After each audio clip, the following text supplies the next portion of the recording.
people of Israel paused this morning to mark 1 year since that terrible Hamas attack that sparked the war in Gaza. One ceremony was held at the site of a music festival where hundreds of the victims were killed.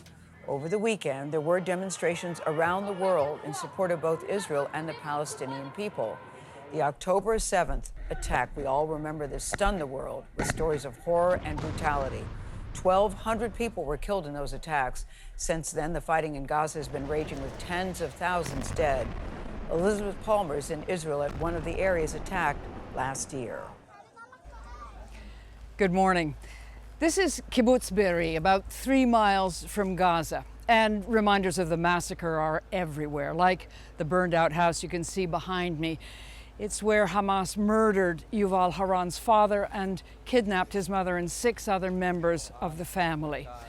It's just one of the traumatic stories that Israelis are reliving today, a year after the October 7th attack.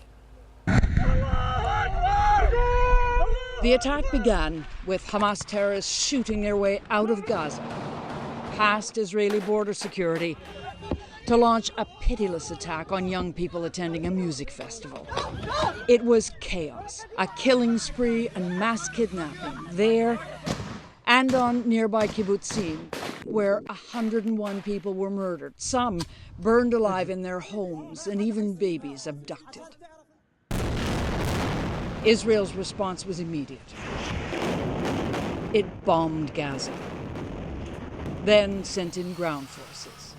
The mission? To destroy Hamas and rescue the hostages.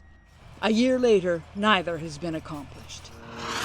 97 hostages taken on October 7th are presumed still to be in Gaza, along with 2 million Palestinians trapped in a sliver of land the Israeli military bombs every day. The target, they say, is Hamas.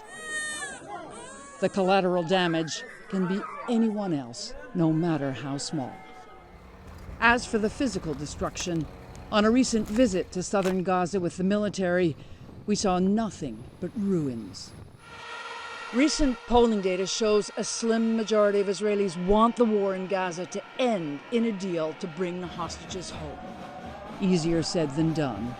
Hamas leader Yahya Sinwar, in hiding, is stalling on a deal and vowing to fight on.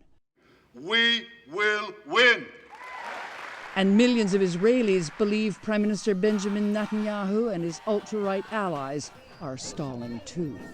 We see that our government are full of excuse my language, and they do nothing. Our Prime Minister is a liar. Over the past month, Israel's government has led the country into a bigger, riskier war. Most of the hostages' families fear that means a death sentence for their loved ones. As one speaker said at a memorial we attended this morning, we all know this war is going to end in an agreement. It's just a question of how many lives will be lost between now and then. Gayle? We still want the end sooner rather than later. Thank you, Elizabeth Palmer, reporting from southern Israel.